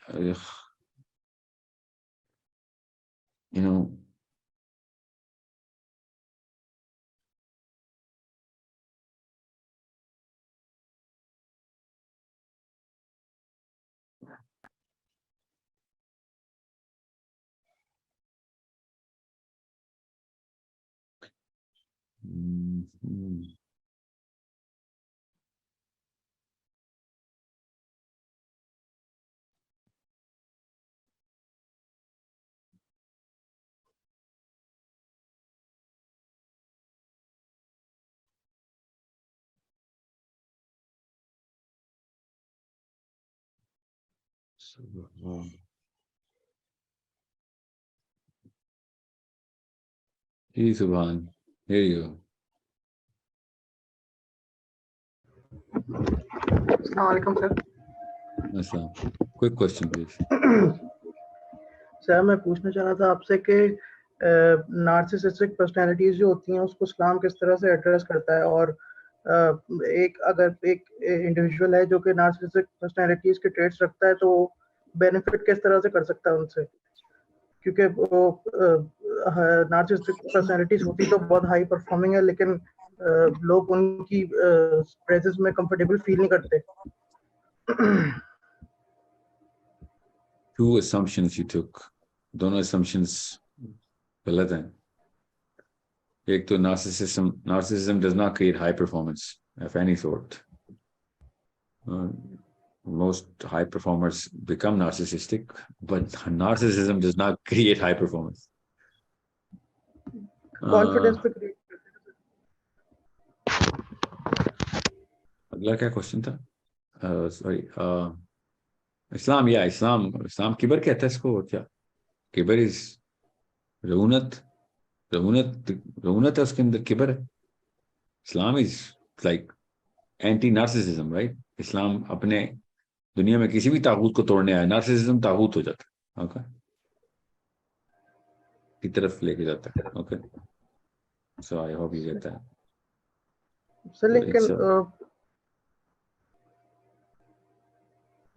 लेकिन سر لیکن اس کا repercussion اگر کسی بندے کے پاس یہ traits ہیں تو وہ کس طرح سے مینیج کرے گا ان کو اچھی جگہ پہ کس طرح سے لگا سکتے ہیں؟ کیونکہ وہ سیلف کانفیڈنس اور آپ کو ایگو کا بوسٹ تو دیتے ہیں، لیکن وہ ساتھ ساتھ کبھی کبھی کچھ اچھے کام بھی کروا جاتے ہیں. جیسے بندہ سب لوگوں کی رسپانسبلٹیز لینے کا اگر اس کو وہ ہے کہ یہ سب ایسی ہیں، میں سب کی رسپانسبلٹی لوں گا، تو ہو سکتا ہے کہ آپ کے تھرو وہ کچھ نہ کچھ اچیو بھی کر لے اس چیز سے جو اس نے سیلف کانفیڈنس اپنا مینیفیسٹ کرا ہے. پروناؤن بہت یوز کر رہے ہیں، میں سمجھا نہیں ہوں، مگر میں بتاتا ہوں مجھے کیا سمجھ آئی کہ ایک نارسسسٹک پرسنالٹی کو لوگوں کا ذمہ لینے کا شوق ہوتا ہے، تو وہ اس کا فائدہ بھی تو ہو رہا ہے اس کے نارسسزم کی وجہ سے، وہ لوگوں کا ذمہ لے رہا ہے. That's what you're saying? جی exactly. Okay, where are you getting this data from? Narcissism لوگوں کا ذمہ نہیں لیتا، لوگوں سے کہتا ہے کہ میرا ذمہ، میرے تابع رہو. اوکے، he's taking نارسسزم کا آپ نے نا کوئی ایک ذہن میں ایک خاص کیریکٹر رکھا ہوا ہے جس کے اندر کچھ اچھی باتیں بھی ہے اور نارسسزم بھی ہے. وہ پرفارمنس بھی دکھا رہا ہے، وہ کانفیڈنٹ بھی ہے، وہ لوگوں کا ذمہ بھی لے رہا ہے اور کام بھی کچھ کر لیتا ہے اچھے بھلے، اور پھر اینڈ میں کہتا ہے میری تعریفیں کرتے رہو یا میرے علاوہ کوئی نہیں کرے گا، یہ میں ہی ہوں جو ہوں. ٹھیک ہے، سو I'm assuming that's what's going on because you're concluding کہ کانفیڈنس بھی نارسسزم کی وجہ سے آ رہا ہے، اس کو اس کی پرفارمنس بھی نارسسزم کی طرف سے آ رہی ہے. نو، ایگزیکٹ الٹا ہو رہا ہے because of the fact that he was not morally built really well, constructed really well. بچپن میں تربیت ٹھیک نہیں ہوئی اس کی، تو جس طرح مرضی وہ جس طرح regular human beings they gain their competence and their confidence and then they because of the victories that they get and performances their performances are improving compared to others. And then چونکہ اس کا moral fibre صحیح طرح construct نہیں ہوتا اور psychologically balance نہیں تھا، تو اس نے بلڈوز کر دیا سب کو. اینڈ اب ظاہر ہے وہ manifestation of narcissism is right there, everyone is seeing it. So یہ اس وجہ سے نہیں ہو رہا کہ وہ نارسسسٹک ہے، نارسسزم اس لیے ہوا ہے کہ اس کی مورل ڈیولپمنٹ نہیں ہوئی بھی تھی. باقی یہ کام ریگارڈلیس آف نارسسزم ہوئے، اس کا کانفیڈنس بلڈ ہوا ہے and so on so forth. Okay, so I hope you get the. اب اس کو کیسے ٹھیک کرنا ہے، اس کو فیڈ بیک دینا ہے، اور اس کو بروٹل فیڈ بیک دینا پڑا تو وہ بھی دینا ہے کہ بھیا یہ نارسسزم چمکتا تب ہے جب تک اس کے آس پاس چاپلوس رہتے ہیں یا ڈرپوک رہتے ہیں. دو ہی طرح کے لوگ ہوتے ہیں جو نارسسزم کو برداشت کرتے ہیں، ایک چاپلوس اپنا فائدہ اٹھا رہے ہوتے ہیں، تعریفیں کر رہے ہوتے ہیں، اور ایک ڈرپوک اور بزدل. یہ دونوں کا اسلام سے زیادہ بڑے کینسر یہ ہیں. نارسسسٹک پرسنالٹی اتنا بڑا کینسر نہیں ہے اسلام میں جتنا ایک بزدل مسلمان اور ایک چاپلوس مسلمان. ٹھیک ہے، یہ منافق ہے چاپلوس، اور یہ بزدل جو ایک کینسر ہے. اوکے، یہ زیادہ بڑا نقصان پہنچا رہا ہے بزدل. منافق بھی اتنا بڑا نقصان نہیں پہنچا رہا جتنا یہ بزدل مسلمانوں کو، اسلام کو نقصان پہنچا رہا ہے.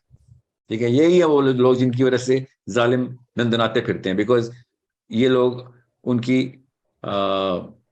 ہر بیجا حرکت کو ایسے قابل قبول کرتے ہیں کہ بس مجھے جان سے نہ مارنا، بس پلیز مجھے گھر سے نہ نکالنا، پلیز مجھے مراعات نہ کم کر دینا، please. So on so fourth. ڈرپوک، بزدل، سب کو مروا دیتے ہیں، سب کو. منافق اپنے آپ کو بچاتا ہے، کوئی مرے یا نہ مرے اسے فرق نہیں پڑتا، منافق اپنے آپ کو بچا رہا ہوتا ہے. بزدل سب کو مروا رہا ہوتا ہے. بزدل اتنا بڑا کینسر ہے. بزدل مسلمان عورت ہو یا مرد ہو، نہ اس کی دوستی اچھی، نہ اسے کسی قسم کا رشتہ ٹھیک، وہ مروائے گا سب. ڈرپوک اور بزدل کسی بھی گروپ میں ڈالیں گے اس گروپ کو مروا دے گا، چاہے وہ اسلام کے گروپ میں ڈالیں، چاہے وہ خاندان کے گروپ میں ڈالیں، چاہے وہ دوستوں کے گروپ میں ڈالیں، چاہے وہ کسی جنگ میں فوجی کے طور پر ڈالیں، چاہے وہ اسپورٹس میں ٹیم کے طور پر ڈالیں. بزدل اتنا مطلب lowest part of the human fibre ہے. وہ اس کو کسی بھی لیول کے اوپر صرف نقصان دینے کے لیے آیا ہوا. اوکے، سو اس کو ٹرین کریں کہ وہ مطلب آپ کی ماں بزدل ہو تو بچے تباہ کر دے گی، باپ بزدل ہو تو پورا خاندان تباہ ہو جائے گا، آپ کا دوست بزدل ہو آپ کو مروا دے گا. اسلام میں حضرت عمر بن خطاب رضی اللہ عنہ نے دعا کی اور مسجد نبی کے ممبر پہ. اوکے، انہوں نے کہا یا اللہ مجھے قوی کافر اور بزدل مومن کے شر سے بچائیں، قوی کافر اور بزدل مسلمان کے شر سے بچا. یہ حضرت عمر کی دعا ہے.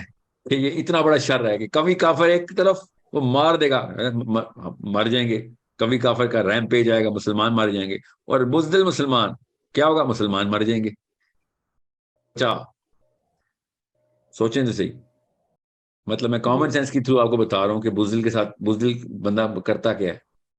ٹھیک ہے، تو اسلام بھی یہی بتا رہا ہے کہ کریج نہیں ہے، سوری آپ گروپ میں نہ آئے، اکیلے میں کہیں کسی درخت کے ساتھ اپنے آپ کو باندھے پوجا پاٹ کر لیں، مگر گروپ میں نہ آئے، کیونکہ گروپ کو مروا دیں گے آپ. کیونکہ انسان تو لگتے ہیں نا شکل صورت سے، باتوں سے بھی، تو پھر کیا ہوتا ہے، توقعات بن جاتی ہیں، اور توقعات بن جاتی ہیں تو ہم کوئی نہ کوئی کام بھی ڈیپینڈنٹ کر دیتے ہیں آپ کے، اور اسی وقت پتہ چلتا ہے وہ بھائی صاحب اپنی بزدلی میں سب کو ڈبو گئے.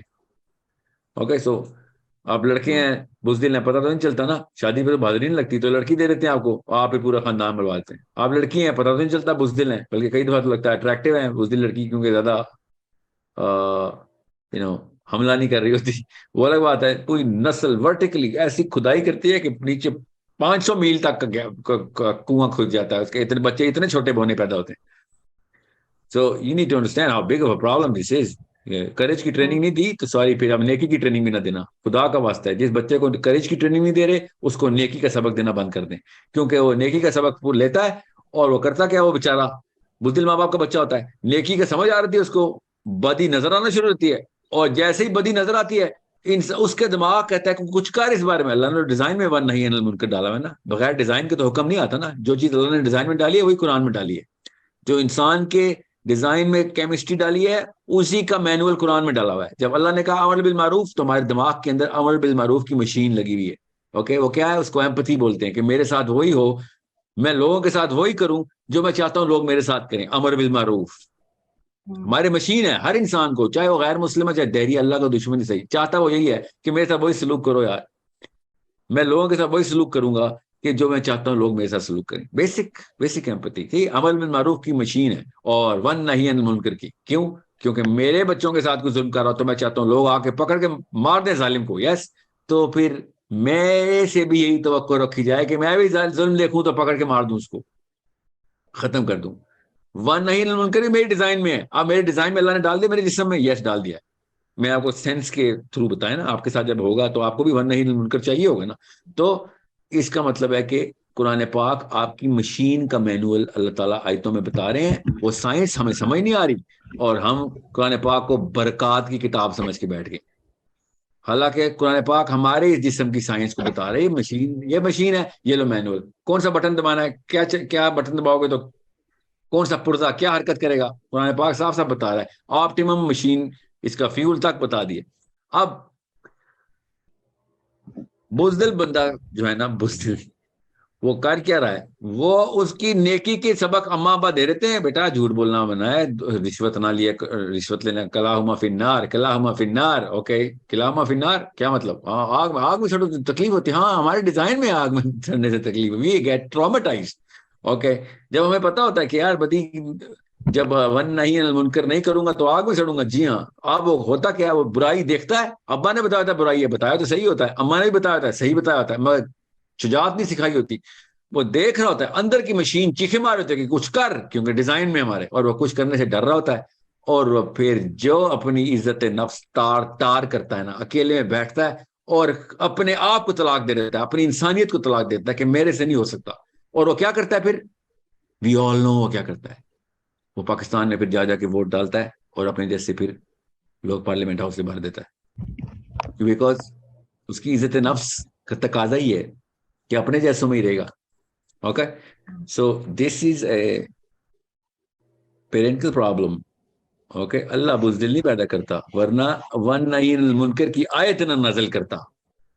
اللہ بزدل نہیں پیدا کرتا، یہ ماں باپ بزدل بناتے ہیں. اور سمجھیں اس بات کو، اللہ تعالیٰ نے اگر ون نہیں المنکر کا فرض ہم پہ ڈالا ہوا ہے تو عام بندہ بھی کھڑا کرتا ہے، یا اللہ تو نے تو بنائی مجھے ایک کمزور ترین ایسی ہستی ہے، کہ ایسی مخلوق ہے کہ جو کہ سامنے سے جب برائی گزرتی تھی دبک کے اپنے بستر کے چھپ جاتا تھا. تو میرے پہ تو نہیں یہ والے سوال ہونے چاہیے، یہ تو بنتا تھا نا سوال پہ. مگر اللہ تعالیٰ نے کہا نہیں، میں نے تجھے اپنی فطرہ میں پیدا کیا ہے. اللہ نے خود بتایا، نبی اسلام نے کہا ہر انسان اللہ کی، ہر بچہ، ہر انسان اللہ کی فطرہ میں پیدا ہوتا ہے. اس کا مطلب ہے امر بالمعروف ون نہی عن المنکر کی مشینری کے اندر انسٹالیشن ہوئی ہوئی ہے ہارڈ ویئر میں, باہر بٹن ہی نہیں لگے ہوئے, وہ ہارڈ ویئر آن ہی نہیں ہو سکتا. باہر بٹن کون لگاتا ہے؟ امی اور ابو. اوکے, وہ کیسے لگتے ہیں ہم سب کو پتا ہے, بہادری کیسے سکھائی جاتی ہے. آپ نے کبھی نوٹ نہیں کیا یہ جتنے بھی جو اسلامک اسکالر ہوتے ہیں وہ جو کہتے ہیں نا وہ جو نہیں یہ جہاد کا مطلب یہ نہیں ہوتا, وہ نہیں ہوتا, آپ بس جہاد بھی نفس کر لو, غلط حدیث سنا رہتے ہیں. ایسی کوئی حدیث نہیں ہے کہ بڑے جہاد کی طرف جائیں, جہاد بھی نفس اللہ کے نبی اسلام نے کہا. ہمیں بھی بتائے کہاں لکھا ہے, ورنہ ساحل ادیم ہر حدیث کوٹ کرتا ہے تو ضعیف ہو رہتی ہے. آپ لوگوں کی تمام یہ والی حدیث کہاں سے مل رہی ہے جو ہے ہی نہیں. آپ نے بھی سنی ہوگی, گروپ میں سب نے سنی ہوگی کہ ہم بڑے جہاد کی طرف جا رہے ہیں. کب ہوا تھا؟ غزوہ تبوک سے واپسی پہ, بلکہ غزوہ احزاب کا بھی نام لگایا ہوا ہے, ہم بڑے جہاد کی طرف جا رہے ہیں. کیسے؟ جب واپس آ رہے تھے مدینہ کہ ہم جہاد بن نفس کی طرف آ رہے ہیں. دیکھیں ذرا اس حدیث کی صحت, آپ کو پتہ چل جائے. اور وہ یہ کون سے علماء کرام ایسی بات کرتے ہیں پتہ کون ہے؟ جو کالج میں بھی ڈرپوک تھے, اسکول میں بھی ڈرپوک تھے, مدرسے میں بھی ڈرپوک تھے. کبھی بھی لڑائی ہوتی تھی پیچھے سے بھاگ جاتے تھے. یہ وہ لڑکا تھا جو کلاس فیلوز کے این اس وقت غائب ہوتا تھا جب کوئی لڑائی ہونے لگتی تھی. یہ پھر بڑے ہو کے ایسی آیتیں سناتا ہے, یہ ایسی حدیثیں بناتا ہے کہ بس یہ نہیں یہ اللہ اسلام میں کچھ نہیں ہے. کیونکہ اپنی عزت نفس کو دنیا میں پروجیکٹ کرنا ہماری مشین کا کام ہے.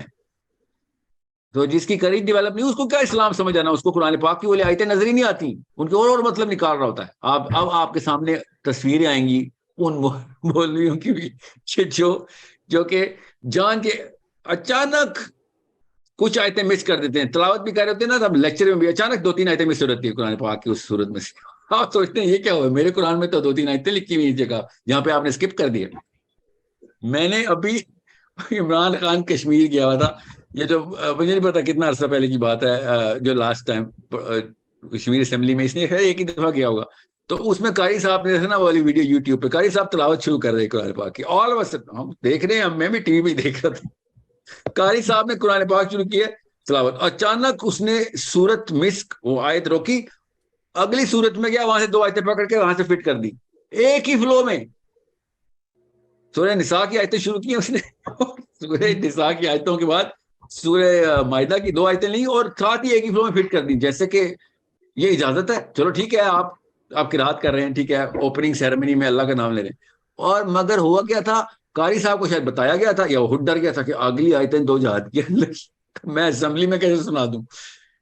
اور تو کشمیری ایٹ لیسٹ تو سنا دے, تو کشمیری ہے, تو کہہ ہی رہا ہے کہ یار پاکستانیوں آؤ نا ہمیں ذرا سپورٹ کرو, یہاں پہ تو تجھے سنانی چاہیے تھی. مگر نہیں, اس لیول پہ یہ وہی ہے نا, اسکول میں نہیں ڈرپوک بچے ہوتے جو کالج میں بھی ڈرپوک ہوتے ہیں, کبھی بھی نہیں پائے جاتے اس جگہ پہ جب دوست کو ضرورت ہوتی ہے. یہ جب بڑے ہو کے مولوی بنتے تو یہ قرآن پاک میں ایسی کہانیاں کرتے. Every does that, every one.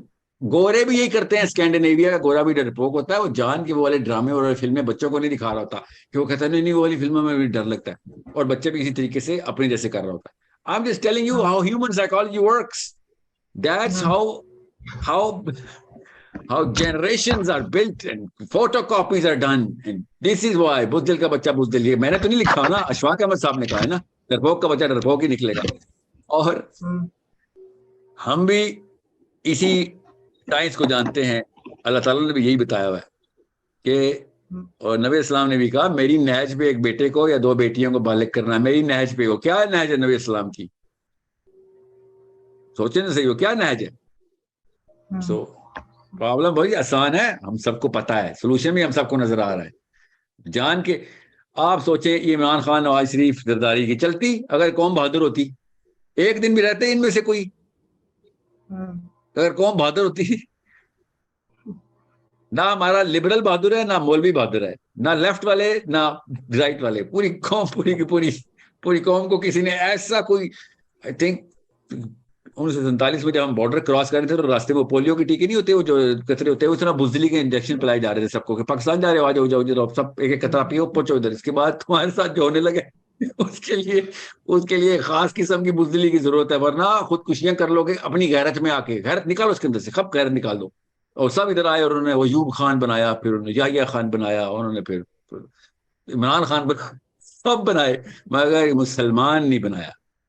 بس یہ ایک کہانی. 1% بھی بہادر نکل آئے نا, اسپیشلی خدا کا واسطہ ہے عورت بہادر نکل آئی. جس قوم کی عورتیں بہادر ہیں, آپ کی فرینچ ریولوشن پڑھیں ذرا, لڑکیاں کر کے آنی تھی فرانس کے لیے, پڑھیں ذرا. یورپین نان مسلم غیرت ہر انسان میں اللہ نے ڈالی ہوئی ہے. ہم اسلام سمیت قرآن سمیت غیرت فری ہو گئے ہیں, غیرت فری قوم. وہ بغیر قرآن کے غیرت پریکٹس کرنے والی قومیں دنیا کے ہر خطے سے افریقہ سے نکلی ہیں. حبشیوں نے غیرت کے مارے اڑا کے رکھ دیا دنیا کو, ساؤتھ افریقہ کے. یہاں پہ ہم بیٹھے ہیں جی, وہ جسٹیفائی کریں گے قرآن پاک سے بھی. ایسے تو نہیں ہوگا نا کام.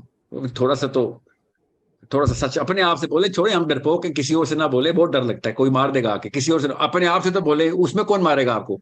بستر میں لیٹ کے اپنے آپ تکیے چھپ کے اپنے آپ سچ بول لیں, اس میں تو نہیں کوئی آگے قتل کر دے گا نا آپ کو. So it's a problem only I can solve for myself and my kids. You can solve for you and your kids. Okay?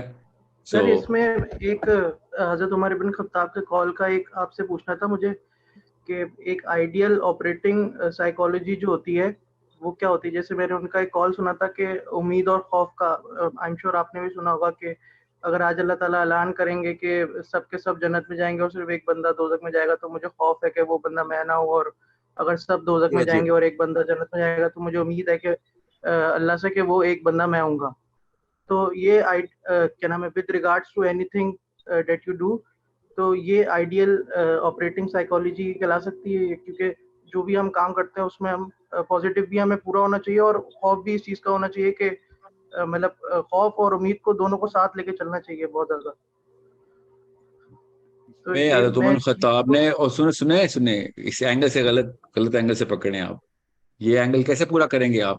کیا کہ میں کچھ بھی کروں گا میں جنت میں چل جاؤں گا اور میں کچھ بھی کروں گا تو میں دوزخ میں ہی جاؤں گا, یہ دونوں آپس میں ڈسنس نہیں کریٹ کر رہے آپ کے سامنے؟ یہ کیسے مان لیا آپ نے؟ اور سمجھیں حضرت عمر کیا کہہ رہے ہیں, عربی پڑھیں گے تو سمجھ آ جائے گی کہ میرے اعمال میں کوتاہی رہے گی, سو میں کچھ بھی کر لوں میں دوزخ میں جانے کے پورا کا پورا مجاز ہوں. ٹھیک ہے, کیونکہ میرے عمل میں وہ پرفیکشن نہیں آ سکتی. پرفیکشن کس میں؟ اللہ میں. تو اللہ جب اپنی ایک صفت, کسی ایک صفت کے اوپر جو کہ پریویلنٹ صفت ہے, رحیمیت پہ آئے گا تو میری امپرفیکشن کو معاف کر دے گا. یہ ہے کمپلیٹ مطلب اس پوری دعا کا, جو کہ حضرت عمر نے بارہا بتایا کہ اگر ایک بھی بندہ بچ رہا ہوا تو اللہ اتنا رحیم ہے کہ مجھ جیسا امپرفیکٹ بندہ بھی بچ جائے گا. یہ عمر بن خطاب کہہ رہے ہیں, اور ہماری ایروگنس دیکھیں, ہم اپنے آپ کو کہاں پہ کیا ثواب حاجی صاحب سمجھتے ہیں. الحاج محمد طارق صاحب آئے ہوئے جی, ٹھیک ہے, یہ الحاج یہ ہمارے وہ ہیں. اور عمر بن خطاب کہہ رہے ہیں کہ اگر کوئی ایک بندہ بھی پکڑا گیا جو اپنی کوتاہی تو مجھے ڈر ہے میں ہی پکڑا جاؤں گا, کیونکہ میں ہوں ہی imperfect.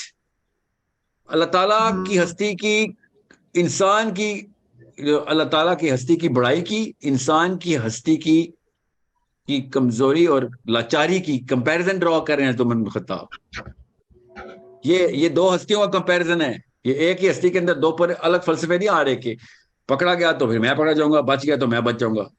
That does not, human psychology doesn't work like this. کہ امید بھی رکھیں اور خوف بھی رکھیں. یہ والا جملہ میں بچپن سنتا آ رہا ہوں تمہارے کے بارے میں کہ مجھے امید بھی اور مجھے خوف بھی ہے. یا اوکے, اچھا ہے, چلیے کسی کو سمجھ آ رہی ہے تو سمجھ آ جائے. کسی بھی سوچنے والے دماغ کو یہ سمجھ نہیں آتی کہ اچھا اگر امید رکھی ہے تو پھر ڈر کس بات کا؟ سمپل سوال ہے.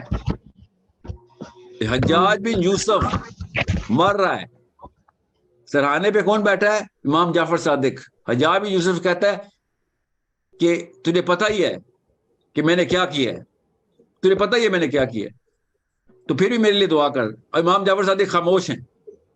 ظاہر ہے امام جعفر صادق کو تو پتہ تھا نا کون مر رہا ہے, تو کیا کرتے ہو.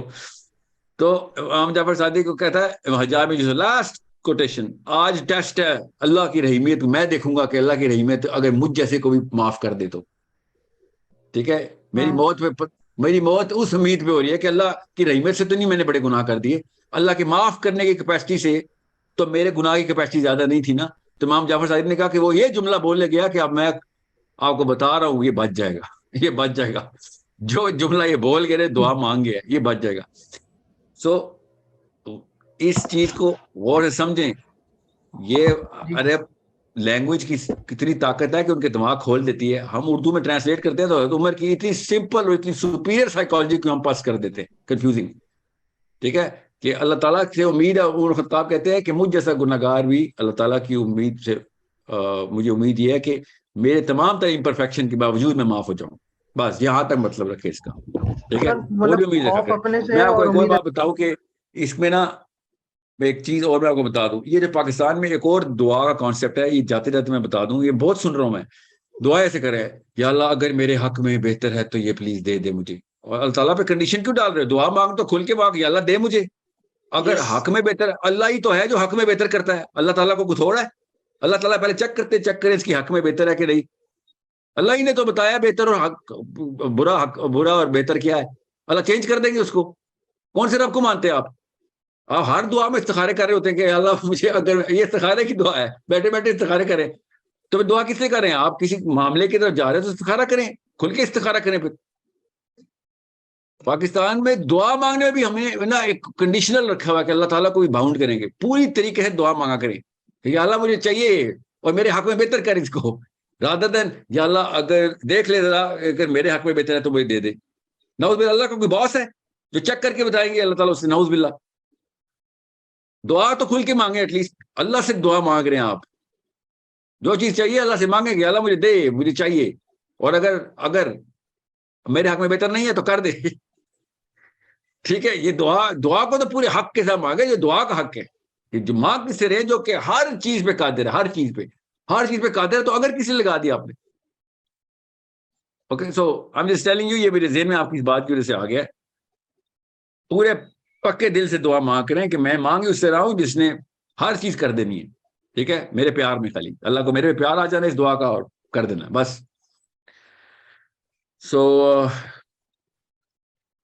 जी मैं पढ़ रहा हूँ, मुझे बार बार एक ही मैसेज आ रहा है, आईएमएस के लीडर की क्वालिफिकेशन क्या है? आईएमएस में कोई लीडर नहीं है, कोई फॉलोअर नहीं है, कोई बॉस नहीं है, कोई सबॉर्डिनेट नहीं है, मुसलमानों का ग्रुप इकट्ठा हुआ है, कोई हायरार्की और चेन ऑफ कमांड ऐसी नहीं है, फैसिलिटेटर्स हैं सारे। आपने अगर फैसिलिटेटर बनना है तो बन जाए, फिर जिम्मेदारी लें आके, फुल टाइम काम है, ये क्वालिफिकेशन समझ लीजिए इसकी, फुल टाइम काम है आपने करना है। टीम लीडर के ऊपर जो कैप्टन है वो फुल टाइम काम करेंगे, वो आपको बार बार फैसिलिटेट कर रहे होंगे हर चीज में, सर्विस करेंगे वो आपकी। ओके, सर्वेंट लीडरशिप है ना, वो आपके हेल्पर्स हैं, हर वक्त आपकी सर्विस के लिए हाजिर, उन्होंने कमिटमेंट की है, नहीं करे हमें बताइएगा, हम चेंज कर देंगे, आप आ जाइएगा। दूसरा क्वालिफिकेशन क्या है कैप्टन का कि पहला 1000 उन्होंने बनाना है, पहला अपने 1000 क्लस्टर उन्होंने बनाना है। लोगों को कैसे बनवाएंगे अगर अपना नहीं बना सक रहे? वो कैप्टन को कोई मराहत तो नहीं हासिल होती। इस्लाम का ग्रुप बनाया हमने, इस्लाम का मिशन चला रहे हैं, किसी को कोई मराहत नहीं। ओके,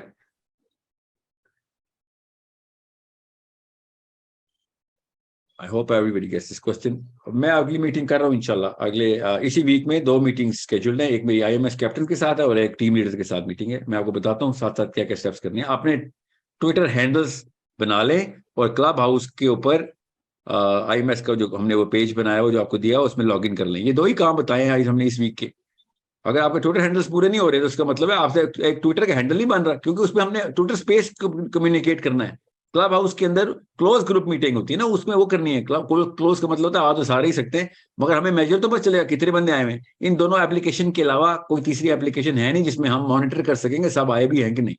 ओके, ट्विटर का हैंडल आपका अपना बना हुआ हो और क्लब हाउस पे आपने वो फिलॉसफी ऑफ इस्लाम का पेज के अंदर और ग्रुप के अंदर आ गए हुए हो आप, हमें पता चलेगा कि आप मौजूद हैं।